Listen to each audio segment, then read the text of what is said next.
I saw a movie last night. Here's my thoughts about it. Widows is an interesting movie to say the least. It's a female-led heist movie. It's a political drama, and it's a low-key action film. All of this is going for it, but then it doesn't go for it. The beginning of the film is rough. I mean, the very beginning of the film is different, to say, and it's like, whoo, that's going on here. And then it just kind of goes on a roller coaster of emotions. And I think that's on purpose, maybe to confuse us, maybe not to, or just to introduce us to all the characters. But in the meantime, this action has happened intermediately throughout all these character introductions. So in the span of 5 minutes, we're introduced to literally all the characters in the show, all the characters that are come out to play, all in the first 5 minutes. And that's a lot of information to take in, and I think it's kind of overwhelming. It's a cool idea to do everything going on at once, but then it kind of just kind of stutters there a little bit. It's still cool and all, but at the same time, it's not.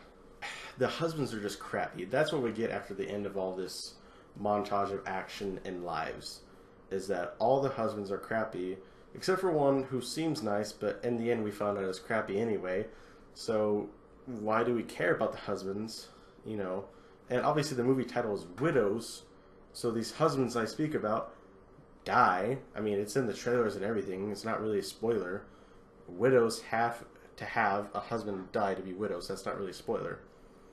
But we hate the husbands, so, you know, we're not really feeling sadness for some of them dying. Actually, for some of them, it gets them out of abusive relationships. You know, problems in the marriage. It gets rid of a lot of that. I know it's emotional. You're still losing someone that you love, and I get there's a lot of complex feelings going on there. But as a viewer of just a film, that, you know, a made-up film, it's hard to get past the, oh, this is a good thing for the character. This is a different thing if it's a human being, obviously. So all the husbands die, and one of the widows, Viola Davis's character, is now kind of thrust upon with a bill, per se, by a crime lord who also happens to be a politician who is running for a ward in Chicago against another guy who's Colin Farrell. And that's a whole B plot that just, if it was on its own with all the same characters and all the same cast of just the political drama, like side plot thing going on, that'd be a fun movie. I'd love to see it fully. Everything fleshed out, emotions and statements fleshed out and like really thought out about. But it's in this heist film with female-led actors and actresses that do a good job, but it's all together and mashed up, and tries to tie it up all together and just oof kind of thing. But like I said, one widow was cornered into doing this, but then she goes and gets the help of all the other widows, who, yes, lives got a little bit crappier because their husbands died, and then other things happened. But at the same time, like I mentioned, some of them got out of abusive relationships, and so it's kind of conflicting. But they're not necessarily, you know, at the threat of gunpoint that you're going to die if you don't give us the debt that you owe, essentially. Which turns into a whole thing of this main character, Viola Davis, who she does play well, but also just kind of plays rusting I hate you face, kind of just by default. It doesn't get to really act a lot, and kind of goes from a wife that didn't know anything to all of a sudden like a leader like Liam Neeson, and I don't think there's a lot of building and character growth there. But she gets all the other widows to join in on this when they have families and lives, and yes, their situations are not great, and this money would help them, but at the risk of ruining the rest of their lives and getting kind of a new slate, kind of a little bit, just yeeting it all away. And it's kind of confusing why they would just do it, and it's not really specifically stated from my memory of them having a problem with the same crime lord that our main character does. And also, this main character's crime lord politician is like, no one's going to care about you, the cops won't care. No, the cops might not care, but any news agency that gives two rats butts about viewership, all of a sudden this guy running for political office is threatening and like murdering all these people. Yeah, that'd be a cool story, and then the police would get involved, and then problem solved. So why would a politician go out of his way to be this big of a dick and this big of a crime lord? It doesn't make sense. And then the guy's just the same. There is no like clear winner in the B plot about the two differing politicians.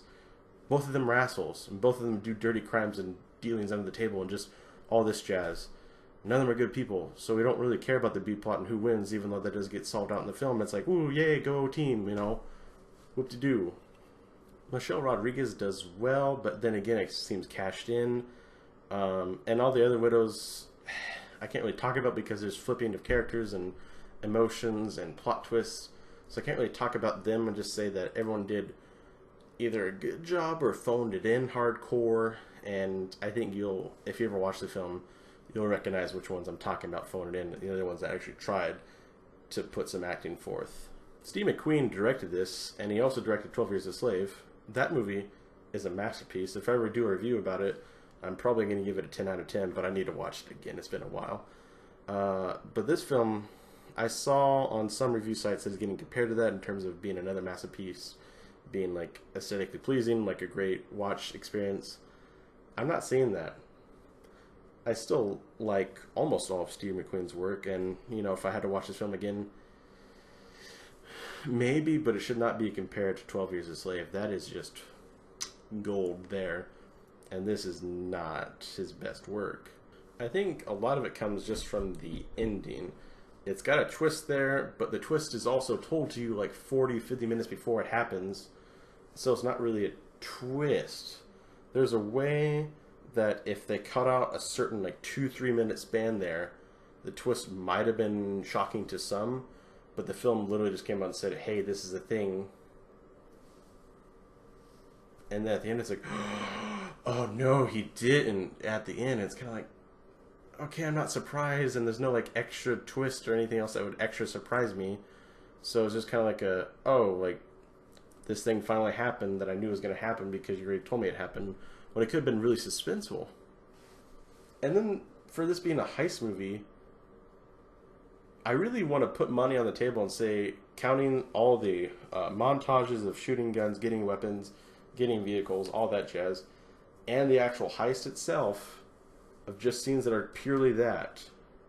Not necessarily all the women getting together and talking about, oh hey, like sorry about your husband, all that jazz. I'm talking about pure, like, talking about the heist and doing the heist is maybe, I don't know, 30-40 minutes of the film out of a 2.5 hour film almost. That's nuts. A lot of it's just watching assholes be assholes to people. People that we care about, and then people that might make us think of real life counterparts, and just that could be rough for some people. And I think a lot of emotions are thrown into film just to have emotions there. For instance, 12 Years a Slave, what I said is a masterpiece and it was like really, really well done. The emotions there are not forced. They're not just thrown in for a plot. They exist. They're there. They happen organically. They make you feel something organically. It doesn't force out it doesn't force out an emotion because the emotion is already there for you as a viewing audience. You know, they don't have to be like, oh, this is the part where you feel sad at, because you're already there. You're already feeling emotional about it. In this film, I feel like a couple times it's like, oh, hey, remember that sad thing? Oh, yeah, here, let's bring it up again, so it's sadder again. And it just does that a couple times, and it just, you know, twists your wrists the wrong way. It's not happening organically. It kind of feels forced in some aspects. And the twist ending is not a twist ending, like I said. And everything kind of comes up roses in a way, but also not at the same time. They cleared up a lot of loose ends, but others were left open, or just not enough clearance. There's one character who's, God, it was just a rough for them, and the things they did to survive and what they went through was rough, and at the end, there's no real payoff. This person just gets a coffee with a friend. You know, she deserved to get a yacht, to be treated like a princess, to find her Prince Charming, and I know that's not what they're going for. This is an R-rated heist film. But everyone else kind of got the most positive they could get out of it, except for this character, and it kind of sucked. And also, they kind of treated certain characters like you would treat an MCU character, never really dying, just like oh no, this happened, but oh, we're fine. When in the movie, the beginning of it, they're like, everyone can die, we don't care. Kind of like George R. R. Martin in Game of Thrones. Like, I can eat this character, I can get rid of this one, I don't care, everyone's dead. Emotional attachment, gone. But then, for some of the main characters and some other people, it's like, oh, they can't die. It's like, lame. You make this film hardcore, then all of a sudden it's not hardcore. I don't know. I give this film a 6 out of 10. It's maybe good for a first watch if you're interested in it. But if not, go check out other Steve McQueen works, or go check out Cynthia and other films, Viola Davis and other films. Man, for such a star-studded cast, it didn't do well. I mean, Robert Duvall, Colin Farrell, the guy, multiple guys that I've not heard of that I want to see more of. And half the women in the film also, like, dang, didn't really know they could do this, and now they're amazing. It could have been a lot better, and that's really how I review my films. It could have been way better, which means it gets a lower score.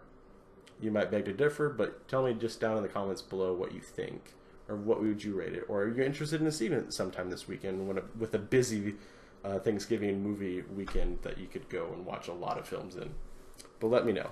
As always, though, my name is Clark Addison. I review entertainment because I care, and I'll see you guys in the next one.